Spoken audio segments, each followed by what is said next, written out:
Hello and welcome back to Fallout 76. Today I am on the public test server and I want to talk about a new armor. It's called Civil Engineer Armor. And that is what my character is wearing. I'll just give you a look at it. This is the standard color. I'm assuming there'll be skins at some point, but this is just the normal look of the armor. The under armor is not the new stuff. There is actually a new under armor as well, but I do not have that yet. I do not know how to look at or how to get it, but I will be able to tell you the stats on it. So there's the look. I have this set as buttressed. I don't have any mods. It's basically the same kind of mods that you'll find on Secret Service or Brotherhood Recon, which means it doesn't have shadowed, top level is buttressed, and it does have a jetpack. Now the mods will cost either 20 or 40 stamps. You get those from Giuseppe at the White Spring, except the jetpack. The jetpack is 300 stamps. And there is a helmet too. That helmet is actually part of the armor. And just like all other helmets, it actually doesn't do anything except make you look how you want to look. It's just cosmetic. Now, one nice thing about this armor versus say Secret Service or Brotherhood Recon, or actually basically any of the armors that have been released in the last 3 years. So I've got this chest piece. I can actually drop it.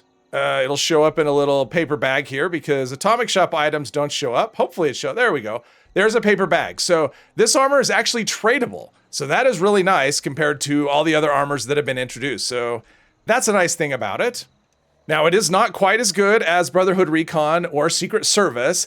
I would say it's more comparable to combat, except it has much higher energy resistance and much higher radiation resistance. So you can see that radiation resistance. Now I do have What Rad's maxed out, so you have to take 300 from that. So it's 276 radiation resistance for that whole set, which you're not going to get on anything else that's not Brotherhood Recon or Secret Service. But you can see there are the stats for there's the chest piece. It is 73 and 120, so it's very high on energy. It tends to favor that. And Brotherhood Recon is kind of the other way around. It favors ballistic over energy. So something weird I just noticed about the radiation resistance. So if you look at the left arm, left leg, right arm, radiation resistance is 43 per piece, and for some reason the right leg is 61. They're all modded exactly the same way, and none of these pieces are legendary, so I don't know why the right leg is so much higher, but it is. It's kind of weird.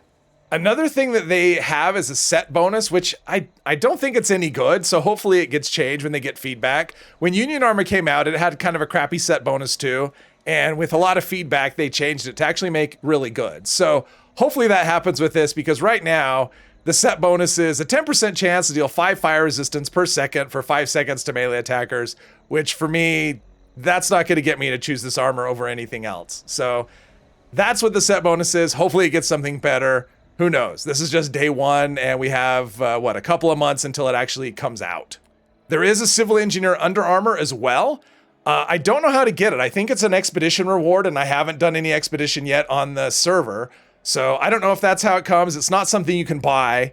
So I don't know where that comes from, but you can buy the plan for the shielded lining for it. So this is what the stats would be like, which again, I think they're kind of underwhelming, and hopefully that changes as well. But it would be +2 strength, +1 perception, +2 endurance, 8 radiation resistance, 9 energy resistance, and 5 fire resistance, which 5 fire resistance isn't much. And so hopefully that changes, but that's how it is right now on the test server.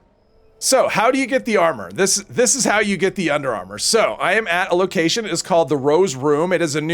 It's a renamed location. So it's not new, it's just renamed, and it's completely different. So this is, so you got Monongah power plant right here. This is the old Ingram Mansion. I think that's what it was called. If you played a lot of Nuclear Winter, you were at this place all the time, but now it's called the Rose Room. I'm not going to go inside. I don't want to spoil anything that happened, so don't worry about that. But there is a quest that kicks off here. And it's actually a series, the quest is actually broken up into pieces, and there's quite a few of them. I blasted my way through it just so I could get the armor because that's where it comes from. It still took me a couple of hours, and I was pushing hard. So, the quest is broken up into different stages, and along those different stages, you'll get different pieces of the armor, at least the plans for that armor along the way. And then the final stage of the quest, you'll get the torso. That's the last piece that you get. So once you complete that quest line, you'll have all of the armor plans you can craft.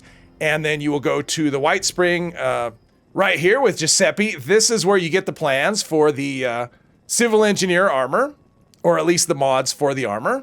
So here's all the mod plans. They all cost between 20, they either cost 20 or 40, all of the plans for the mods. except there is the jetpack right there. Costs 300.